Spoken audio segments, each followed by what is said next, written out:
Good morning, everyone.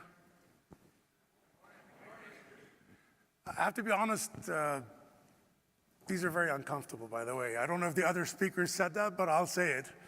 They're right in your eyes, so I'll move a bit around.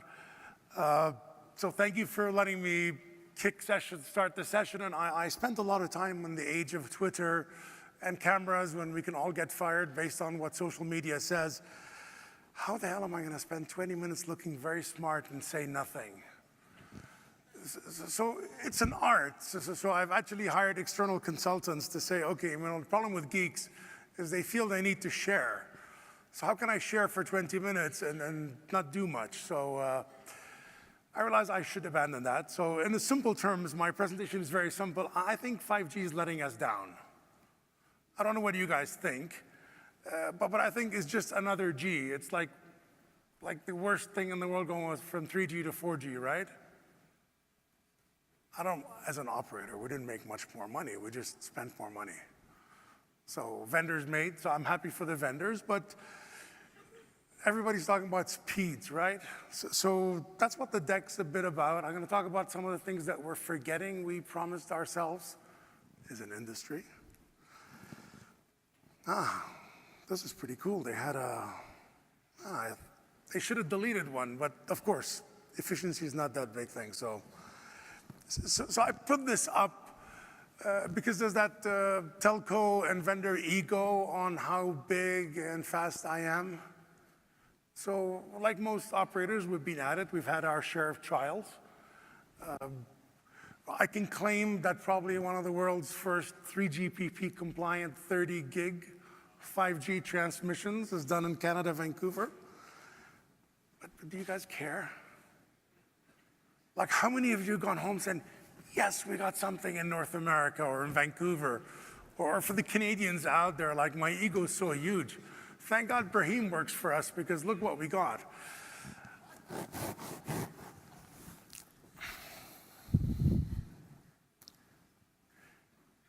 So yes, I love LAA because it makes sense to leverage the Wi-Fi spectrum. I like some of what we've done on 3.5 with LTE, so not to geek you to death, but we got 2 gig. There's a lot of viable wireless, the equivalent of wireless HSIA, not substitutes, but alternatives in certain areas. If spectrum is free, which it's not, and I have to say, this, you can quote me publicly, and then I probably won't get fired, but we paid 3 times in general per megahertz per pop for 600 megahertz in Canada in the last 2 weeks than the US. So socialism is alive and well. And we'd like to pass that expense on to our subscribers and good Canadians, because that's what we want. So it's just, I find it, I love countries that have these beauty contests. You've seen those? Whoever has the best plan gets the spectrum for free. I'd like to live there once. I'm 17 years on the job. If there's a ranking for CTOs, I'm in the ancient alumni group. Well, it'd be nice to do it for free, right? So we paid for it a lot, so I don't know how it's going to translate, but I think the only cool thing in this chart is what's happening in terms of we're not going to be tied by bands pretty soon, I hope, for what technology we use. So that's pretty cool, right? Other than that, bigger, better, God bless you, like go live long and prosper, it doesn't really matter much to me. So I put this chart up. It's not really a Telus chart. I'm so excited. Everybody wants to do remote surgery using the wireless network. So I used to play football when I was young, and it's my claim to fame why I'm fat now, so I can say when I was young. And I've had a few surgery, back, knee, all that kind of stuff, so it's wonderful. Can you please raise your hand if you'd like to be the first, or one of the first 2,000 in the world, to have my good orthopedic surgeon operate on you using a very reliable network? So the reason I mention this is because, yes, I love it, and I'm a geek, so Star Trek is fantastic, Star Wars are fantastic, and one day, Uhura will send Pocket Command and somebody will operate on me like 30 million miles away. Not today. So let's not distract ourselves from what we're trying to do with 5G. That's my disappointment. The other part is the autonomous vehicle part. Everybody's doing their own thing. The cars don't think there's going to be networks. The networks don't think there's going to be cars that talk to each other. So we might want to do something there to circle back. So in essence on this one, and I am borrowing this chart. It's not a Telus chart. We are missing the point that 5G is the first standard in my lifetime. I'm probably one of the oldest guys here, by the way. That started with a use case. Do you guys remember that? It's the first time any G started with a use case, with what the customer should do. And what do we do? If you're a butcher, it's a piece of meat. If you're a plumber, it's a pipe. We came back and started talking about speeds, right? And I'm first, and fiber substitution, right? So eMBB is cool, love it. I think what's changing for us is as operators and as vendors and as an industry, if you're connected, you're part of an ecosystem. I don't know what you guys think, but there's going to be no demarc between Verizon Wireless and this conference center. So what do the IT people at a conference center have that they can leverage? So when we look at where the lights are killing me, but we talked about that. I don't want to repeat myself. You guys are okay. We're done with the speeds, right? Can we move on to the next topic? You guys are satisfied. 30 gig, big ego. We've done it in Canada. Telus has done it. We can move on to the next topic, right? So slicing is cool. Mobile edge is cool. The piece that's missing is, am I going to be able to run between slices? Did I ask myself that question? That was never addressed in the standards. 1. 2, is security the same between the slices? 3, more importantly, if I'm an enterprise with my slice, what do I see that the telco does not see, or the operator, or vice versa? So there's a whole bunch of things to make things practical that I don't think have been addressed. Sorry, I'm going to have a bit of water. But by the way, for everybody who lives in Denver, thank you. I feel I'm at home since it's going to snow tonight. I live in Edmonton, Alberta, so we're good. You shouldn't have tried that hard, though. Rain would have been good. So one of the things that 5G, I believe, are missed. So you look at this remote surgery, autonomous car, and smart cities, I believe, is great. You can put anything in there. It's been the missed part on the demarc between who owns what, who controls what. How do we get that journey from people talk about IoT and 20 billion devices? What about self-registration, self-discovery? So that's why, like, I'm not really undisappointed with 5G. I'm just not happy with where things are going. So I wanted to share with you, the RAN is cool. It'll happen. There's a lot of great vendors, the Ericssons of the world, and then the Nokias, and then the Chinese vendors, of course, the Huaweis of the world. But I think a lot of it will happen. The question is, how do we operationalize the promise to not just make more money, but to actually have 5G used by a user? Can a user run through slices? Like, you're at home. So who's got more than 30 connected devices at home? Fellow geeks, hi. This will be the norm in like 3 years. Do they self-register? I have 68. I don't want to brag, but then I am. The reason I have 68 is anytime I insisted that we should eat our own dog food. So anytime Telus has a service, I insist on having it at home, which is cool. But I got like 3 TV services now, a few voicemail boxes. Shit does not work together, by the way.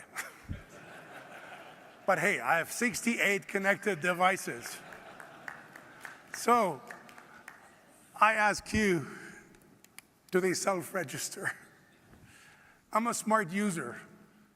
Can I change vendors, operators on the fly?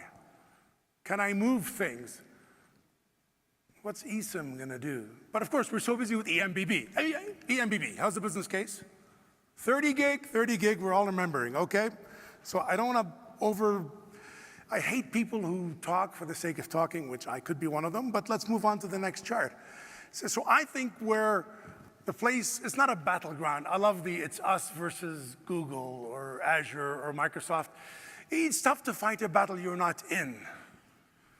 So it just drives me nuts how all these, the cloud people want to take over operators, and then the operator says, oh, that's where we're going to kill the cloud people. I mean, I come from Lebanon and the Middle East. Death is very bloody, people. I think we should focus on revenue, but we focus on what mobile edge is going to do. So one of the things that I believe we as an industry need to do, and by the way, I put this chart before I was invited to speak at the next panel that Ray's doing, which is mobile edge, is this is what's going to, I believe, integrating the metro with, and I know it's a dirty word for wireless people to talk about metro and wireline, but that's where your NFV and your metro and your access and your edge is going to change. That was where a typical central office or a typical stadium will need to have their own version of an edge or a telco cloud. That whole piece on power management, what does the customer actually own? That's not addressed yet. None of us actually, we all have iterations of it. That demarc is critical. If you talk to an airline, the biggest issue with an airline is getting you in and out of the gate. It's not luggage. They don't care if they lose your luggage. They got insurance companies for that. We don't have time, but one day I will tell you when I arrived in Spain. United says, just to let you, because you're such a great traveler on United, we love you, your bag will not make it. So I thanked them for not wasting 30 minutes waiting for a bag that will not arrive. And then they said, but don't worry, it'll be here tomorrow. I said, but I'm flying to France tonight. They said, well, you have a problem, so that is customer service. So if you think of the demarc, and I don't want to insult my vendors, which I love to death, how many of them do you think started off saying this is what the enterprise will do when they wanted to sell me mobile edge?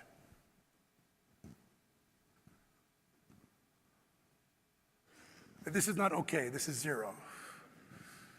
Maybe I should go like this. So I think we owe it to ourselves as an industry to do that. It doesn't dovetail into the APIs. I don't know, sort of be technical, but we got to think of APIs, gateways, what it's doing. What is the ecosystem we have? That's why I think we got to partner with Azure, with GCP, with AWS, because the world will build something for Amazon. They're not going to build something for Telus.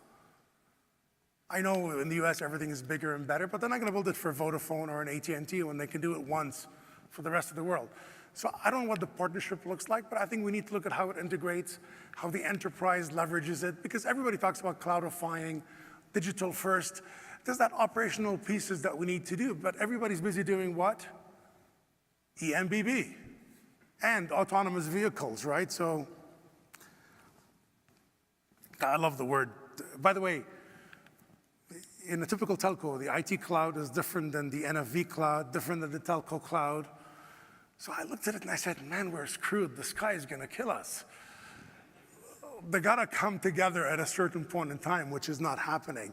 So I wanted to share with my peers and my vendors and my esteemed colleagues, we got issues. It's stupid to have two planning teams when it's all about the customer and the internet.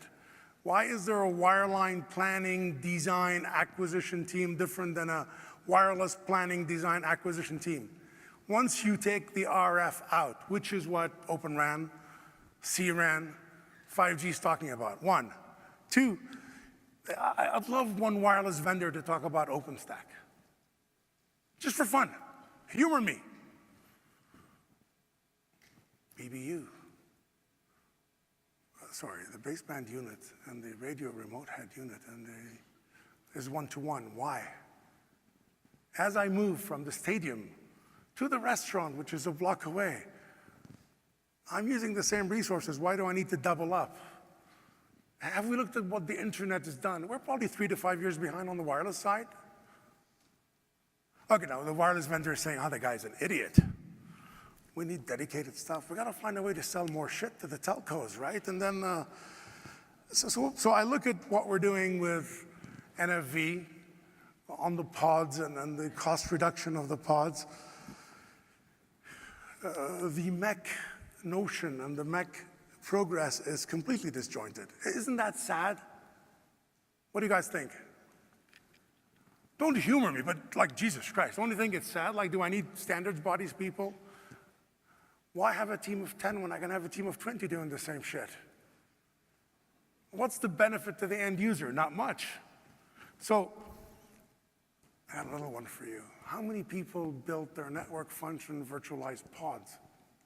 Redundant. Every telco, including us. In a world of N+1, why should I care about one survivable element? Because we are 100 years old. So, multi-access has got to be shared. Sorry, is it dry or am I just had too much to drink last night?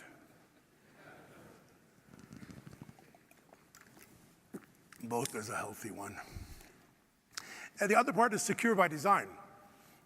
Like when one of the world's largest defense contractors buys one of the world's largest SIM providers with Telus and Gemalto, there's got to be something there, right? What are we doing on entitlement? What are we doing on root of trust? I think as an industry, it's unfortunate for a lot of us that we're missing it. So I wanted in this 10, 20, 15 minutes to share with you why I am disappointed. I don't think we're using 5G right. We're so busy being faster. And like, I fear in front of you guys, and of course it'll be tweeted, and I probably won't get fired over this one specifically, for something else maybe. I'm gonna probably have to say I'm doing 5G something. You guys wouldn't really care, customers don't care, but I feel like we have to 5G something, right? I got a 5G. Maybe we can find out from some of our peers how we can fake the 5G icon on the phone, but that is the cheapest way to deliver 5G, since the benefits are kind of, and I have nothing but the ultimate respect for good marketing. Speaking as a geek whose idea of good marketing is colored socks, I'm pretty good. So I think from a pure empathetic point of view with people like me, I'd like to have one planning team, a collapsed metro. So I don't know if I told you, Telus was one of the first that forced TV, business, wireless, wireline, internet traffic on the same metro. So I wanted to give myself an award, but of course I couldn't do that because it was a brilliant CTO move. It was a shitty telco move because I moved 6 maintenance windows to 1. So when we come up with these genius, brilliant friggin' ideas, we really think of how are they going to operational. I had 6 teams fighting for 1 maintenance window. So I saved 30% and I doubled my operations. Which was cheaper, do you think? So we need, by design, to think of a single metro. Think of a single fiber optic grid. We got to find a way to kill CPRI and eCPRI. They're the death of us. They will keep coming up with unique requirements for wireless that would deny us the right to put things on the same fiber optic grid. As we light up smart cities and we got autonomous vehicles, and the lights will change because I've hacked into the system as my car drives. That's my objective. But I think that's what I wanted to share with you guys. So can we at least look at the end-to-end entitlement journey? 1, can we as an industry look at how mobile edge is part of the metro, is part of the NFV experience and journey? And I want to end up with just one example. We went with Affirmed, who's been a great partner on virtual EPC. I didn't say anything. Guess where my team placed the virtual EPC? Right beside the regular EPC. And by the way, I love my team and they're pretty friggin' brilliant. So I would bet money 95.95% of the people put it there. Did we look at N+1? Did we look at resiliency? Did we look at survivability? And the core on the wireless side is where we're seeing a lot of the wireline stuff. So I'm not angry, I'm not mad, I'm just disappointed with us. So thank you for your time and attention and give me the chance to speak. So